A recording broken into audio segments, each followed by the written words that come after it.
Hello and welcome to the Sisters for Fitness Wellness Show. I'm Stephanie Gaines-Bryant. Our guests today are Yasmine Griffiths and we've got Danae Byers. And we're talking about something that's almost at epidemic levels in the Black community. We're talking about uterine fibroids. Welcome. Thank you so much for having us. And you're the co-founder Yes. of The Beauty of Our Wellness, and it's an organization that tackles that issue. Yes. So we're specifically focused on uterine fibroids because my co-founder, Kalila, unfortunately she couldn't be with us today, but she had a personal experience with uterine fibroids. And at the time, we had just become friends. We were at brunch and she was telling me all about it. And it reminded me of so many other people in my life. I had friends who had just gotten surgery, friends who were about to get surgery for uterine fibroids, family members who had had surgery in the past or had had struggles with uterine fibroids and had fertility issues and all types of things. And so we were talking about it and we were like, this is not a unique experience. And not only that, but she was also experiencing the financial difficulties of understanding how much all of these procedures cost, like blood tests costing $400 or $500. Surgeries can cost $3,000 to $10,000. And sometimes if you don't have insurance coverage, that can be completely out of pocket. So when we came together and really understood the severity of this issue, and especially the severity on your mental health and your physical well-being while experiencing uterine fibroids, we decided we wanted to get together and do something. And initially we just wanted to have an awareness event and really build awareness, have an educational component. But ultimately we decided to start this organization as a 501c3 nonprofit to provide more financial assistance and have a longitudinal impact on our community members. When I was contacted about doing this story, I'm telling you, I could fill a room with the number of women I know who are dealing with uterine fibroids, I was at a baby shower, and the woman the shower was for, she said the baby was growing at the same rate as the tumors, the fibroids. And she ended up having a healthy pregnancy, but I know some women who have been infertile as a result of that, or who had trouble pregnancies, or who have painful menstrual cycles, and they've had them all of their lives. Do you think that there's a sort of genetic component when it comes to this? Why is it? I'm talking about, like, I saw statistics that say up to 80% of African American women will be diagnosed before the age of 50. Why? What do you think is happening? I could speak on that. So, I mean, a lot of research out there hasn't specifically shown that there is like a genetic component of it. There is a genetic component that deals with the fact that like 1% of people who have uterine fibroids can develop cancer from that. But other than that, they think that the genetic aspect of it might be due to just the fact that you grew up in the household and you all live the same lifestyle as your family members. So if your mom or your sister has fibroids and you all are consuming the same things, have a similar diet, lifestyle, experiencing similar stressors, then you guys all have the risk factors that can predispose you to fibroids. So that could be like the reason that it's all like correlated with the same people. And I forgot to mention that both of these young ladies, I am proud to say, are medical school students at Howard University Medical School. Incredible. I am so elated that we're just moving in such positive directions as African American women. Unfortunately, this is a health issue that impacts so many folks. What role do you think diet plays? Could it possibly be something in our diets that are causing this to happen? Yeah, I think it's definitely multifactorial. Diet is a huge part of it, as it is for most health conditions. More inflammatory foods like fried foods or red meats, alcohols, things that cause more of an inflammatory response in your body can also lead to the development of uterine fibroids or making them a bit exacerbated if you already have them. But also environmental exposures like stress, like Danae was saying, can be embodied and lead to a lot of adverse reactions within your body, as well as it could be the air quality in your area, or even like hair relaxers have been tied to endometrial cancers and things like that. So there's so many different factors. Diet is absolutely one of them, but it's just one of many that we're exposed to on a day-to-day basis. So what do you think? Yeah, similarly to what she was saying, I'm just going to echo that. They say that diets high in red meats, alcohols, and things like that are more inflammatory, and diets higher in anti-inflammatory foods like high in fiber, green vegetables, fruits, legumes. Those tend to promote better uterine health. And that's why for our event, we had Dion. She created the event, and she specializes in making anti-inflammatory foods for her patients because she's also a doula. So we really wanted to like hone in on providing an anti-inflammatory diet for the people that came to the event. And I talked to, I had the pleasure of talking to Kalila, who is the co-founder of the organization, and she was saying that before she was diagnosed, she said her diet was terrible, and that she was eating all kinds of things that were contributing to the growth of the fibroids, and how once she changed to a pescatarian diet, how things changed for her. Absolutely, because even prior to her surgery, her physicians recommended taking out some of those inflammatory foods from her diet to help the symptomatic relief, because she was symptomatic at the time. And like Danae said, not everyone with uterine fibroids is symptomatic, but she was. And so taking some of those inflammatory foods out may have helped some of the pain or some of the menstrual symptoms that you experience with uterine fibroids. And especially afterwards, because you know your uterus is prone to growing them because you've already had them, it's important to continue those lifestyle adjustments moving forward. What symptoms should you look for if you're a young woman who thinks, hey, something's wrong? I have longer, more painful cycles than my friends. What are some of the things? So some symptoms, like you said, so heavier menstrual periods, that is like the most common symptom that women experience, leading through like 5-6 pads daily, or like 2-3 tampons plus that, you know. Because one of the doctors actually at the event, she was saying like people come to her and they're like, oh, like I'm bleeding for like 10 days, and they think that's normal, you know. She was like, anything over a week, definitely not normal, you know.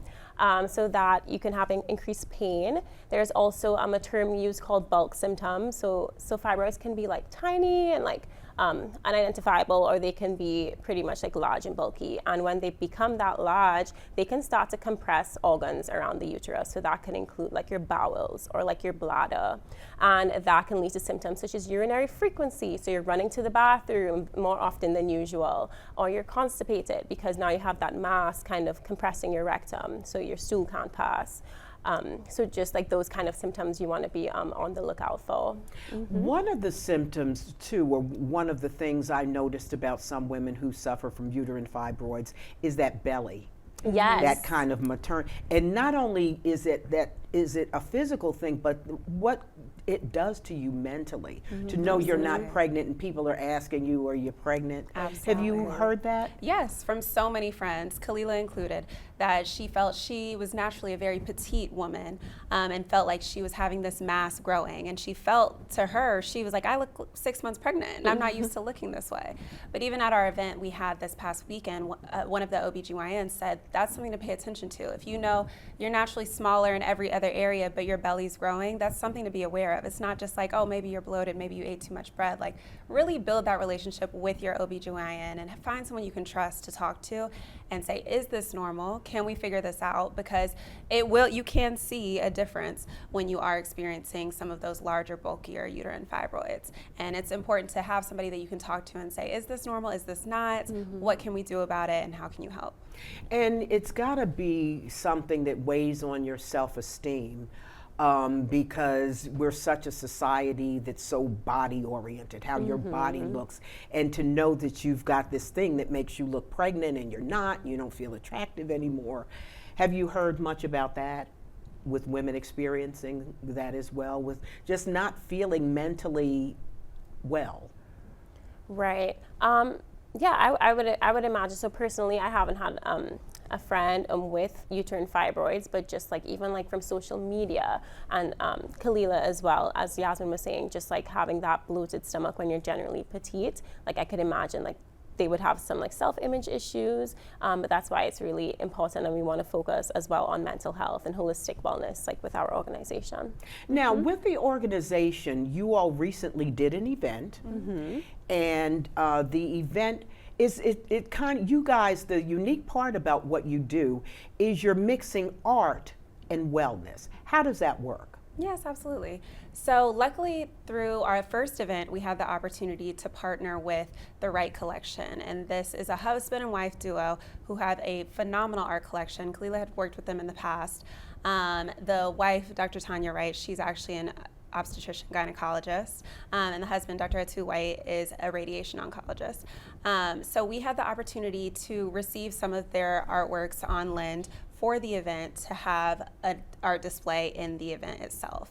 And a lot of their pieces, we'll have to send you some photos, they're stunning, but a lot of them really show Black womanhood and Black identity in all different forms. And so it was really a great opportunity for people to see themselves reflected in fine artworks while experiencing this event where you're, building community and learning about such a hard-hitting topic that can sometimes be uncomfortable to really discuss for the first time if it's the first time talking about it. But we felt that we wanted to take a holistic approach to wellness and healthcare and talking about our bodies to really impact it, but also have the artwork be on display and have us reflected in the artwork itself. What role did meditation take in this program? I think that is so interesting, the combination of meditation, wellness, art. Yeah, definitely. So our first event prior to the luncheon, we had the opportunity to go to the Hirshhorn Museum where Simone Lee, she's a Black woman sculptor, had a collection on display. And we were able to go through the exhibit, which all had figures that represented Black womanhood and the Black body and the Black identity in various forms, and do guided meditations at each step along the way. Because like I said earlier, we really wanted to take a holistic approach and understand the connection between mind, body, spirit, soul, and your health on every different level is intricately connected. So we wanted to take a moment to integrate mindfulness into the experience itself and into all of our programming that we were doing moving forward. So even though we didn't have a set guided meditation at the luncheon we hosted this past weekend, we wanted every detail to be mindfully curated, including the menu that Danae mentioned earlier, and every conversation piece involved. Let's also talk about, we mentioned earlier how financing can be an issue for some, especially young people. You're just getting your job, or you may be working part-time, so you don't have full insurance, or you have partial insurance. And how is this just wreaking havoc on your budgets for especially women in underserved communities? Yeah, so 1 in 8 women from 2017 to 2021 nationally, Black women specifically, were without insurance, and they also are twice more likely to experience poverty than their non-Black counterparts. So our fund, one of the missions of our event is the fund, and we really want to be able to raise money to directly impact the lives of the community on an individual level. So that fund is going to directly go to women who are uninsured or unable to afford procedures necessary to improve their quality of life after they get their fibroids. So that would include myomectomies, which is a surgery where they remove the fibroid itself. Sometimes, depending on the severity of the fibroid, women need hysterectomies where they have to remove their whole uterus. And as Yasmine said, myomectomy procedure can run anywhere from $3,000 to $15,000. So we just want to be able to have this as a resource for women to access who need these treatments to improve their quality of life. It's a shame that how expensive some of these procedures are. And I was also reading up on it, and it was saying how African American women are offered more invasive procedures. Correct. Can you speak to that? Yeah, 100%. So 70 to 80% of Black women by the age of 50, they will have they are most likely going to be diagnosed with fibroids. And we are more likely to because of factors such as healthcare access issues, education inequality, socioeconomic issues, to receive healthcare at a reasonable amount of time. So what happens is that we're diagnosed way earlier than our non-Black counterparts. Our fibroids grow much larger because we're not intervening early enough. And then we're going to have more invasive, more intensive procedures, because by the time that we do find out, we have a fibroid, it's grown this large or it's impinging on this organ and it's causing other adverse effects in our body, that we're going to need to have a surgery to take it out versus doing other conservative treatments like medical management, diet, lifestyle, because by the time we find out about it, it's too late. What's the importance of matching African American women with doctors who look like us? Yeah. I think overall in medicine, you really want your patients to be able to feel seen and feel heard. And oftentimes the experiences that we hear from women in our own communities is that I had this experience with this doctor and he didn't listen to me.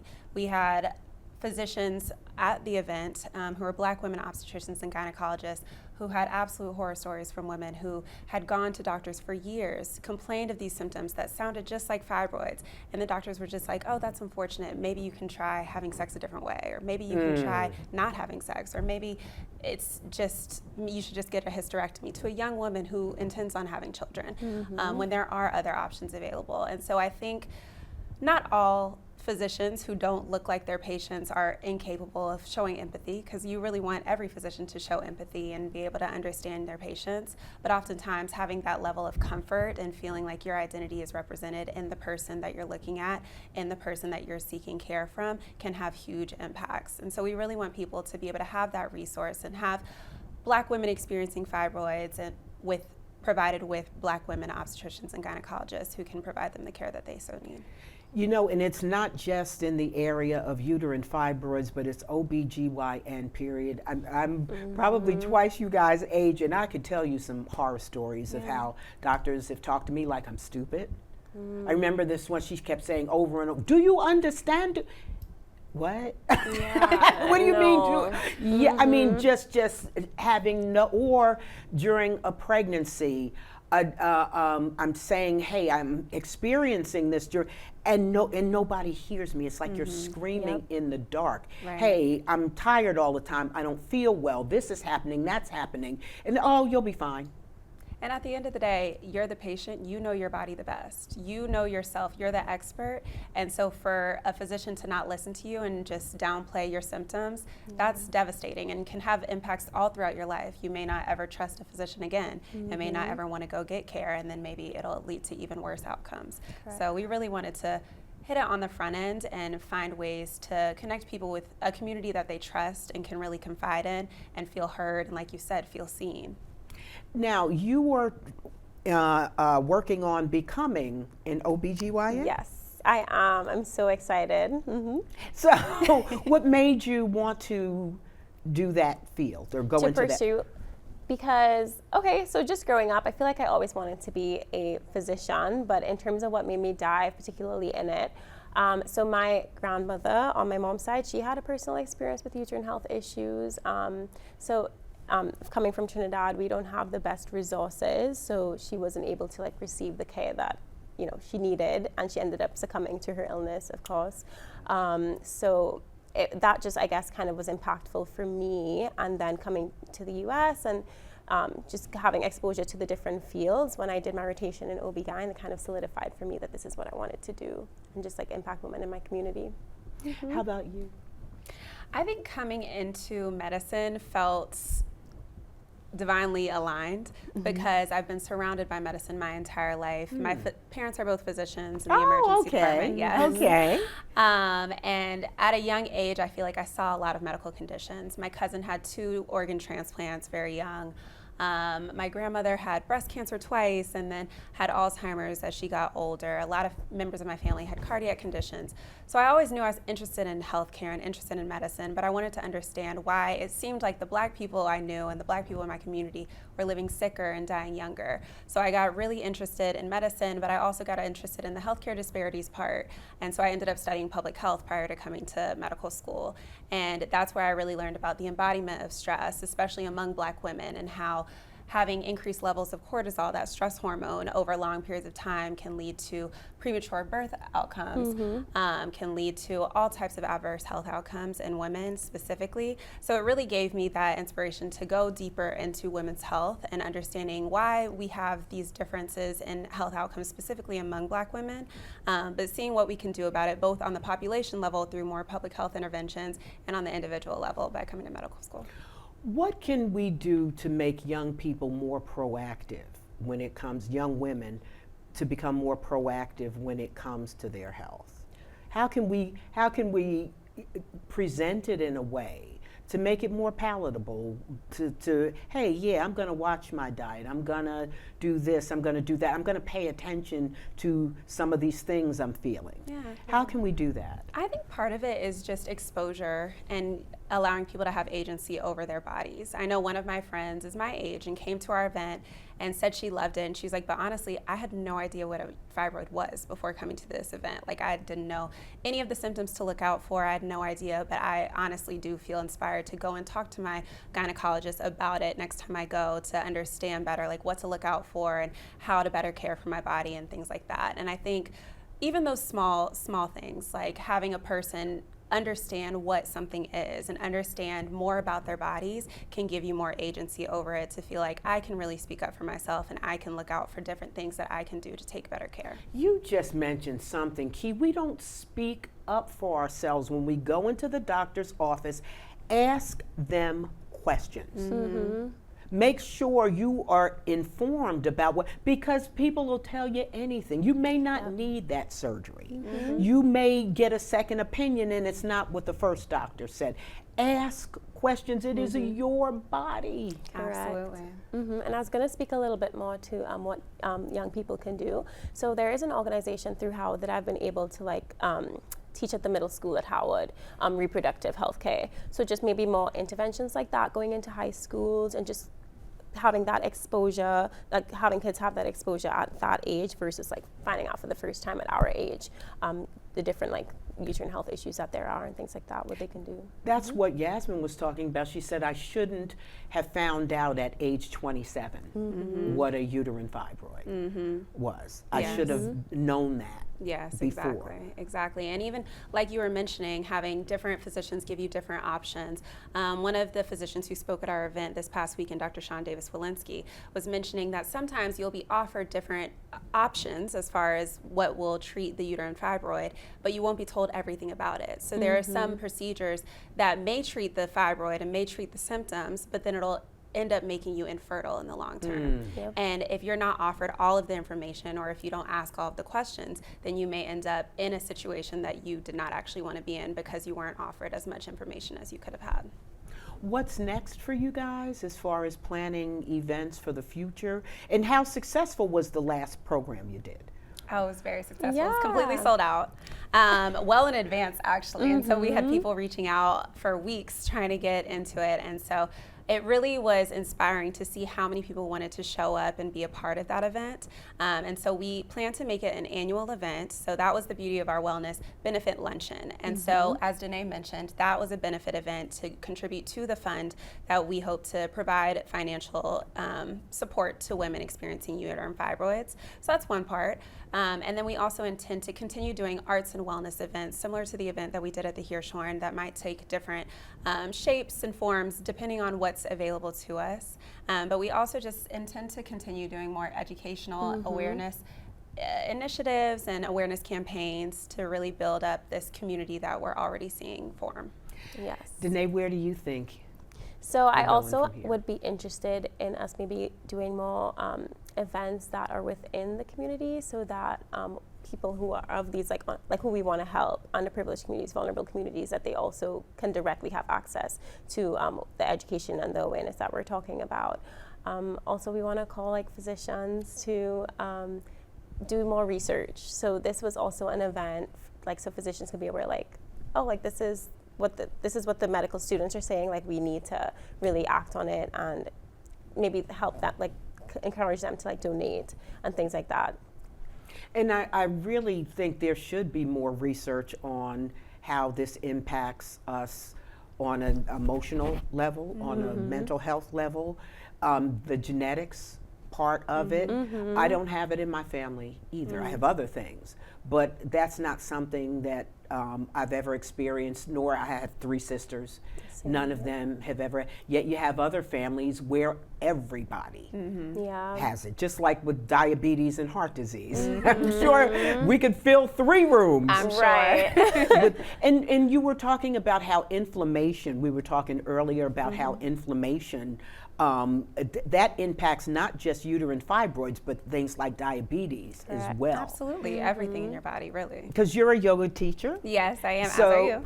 yes, so you're into wellness, and how much does physical activity play in this? What role? Just as you will hear with diabetes and hypertension, those lifestyle modifications, not only diet, but also physical activity, can have such huge impacts on your bodily health, especially trying to decrease that inflammatory response or find ways to cope with stress so that it's not embodied in the same way is so beneficial. So physical activity and physical wellness is a huge component of your uterine health, but also your whole body health. What made you get involved with yoga?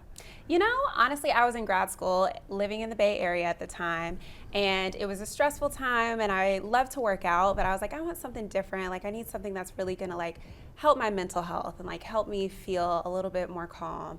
And so I got into doing yoga, and my aunt actually was a yoga instructor for years before, and my mom always practiced Bikram yoga at home. Oh. And so I was like, I've seen it, let me just try it, and I was hooked. So I absolutely loved it, not only for the physical impacts, but also the mental support that I felt like I got from it and really practicing that mindfulness. And so I wanted to get deeper into the practice, and that's why I ended up doing the yoga teacher training, not really with the intention of immediately being an instructor, but I really just wanted to get deeper into it. And the deeper I got into it, the more I wanted to share that practice with everyone else around me. So that's why I ended up becoming a yoga instructor.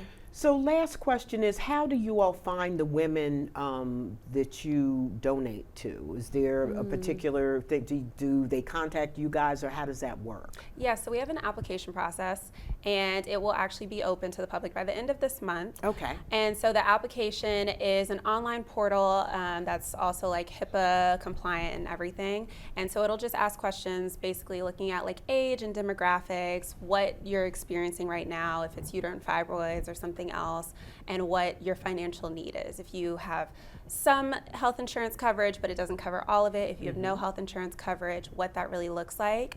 And so the board will sit with these applications, look at the funds we have available, and try to help as many people as we can, as much as we can, while making sure that it's truly an impactful support. We're not just giving $1 here and $1 there, and making sure that we can do that. So that'll be on our website. Yes, in wrapping up our program, we're going to put all of that information on your website and stuff, and how people can contact you if they're interested in going to future events. And I'll let you have the last word, Danae. Oh, thank you so much for having us. You know, we just want to reiterate how important it is to, you know, get your annual every year. Go to your physician, you know, ask the right questions. We want to make sure that you leave it understanding what fibroids is and kind of what your role would be going forward to ensure that you get the best quality of health that you can from your physicians. And we also are working on getting a list of all of the Black physicians at the event and what they know, so we can like disperse that to the attendees, so they have like a list they can refer to if they want to get a Black provider. Thank you, ladies. Yeah. You've been watching the Sisters for Fitness Wellness Show. We've been talking to an organization called The Beauty of Our Wellness. These beautiful young ladies, Danae Byers, and we've got Yasmine Griffiths. Thank you for joining us. Have a great day. I'm Stephanie Gaines-Bryant.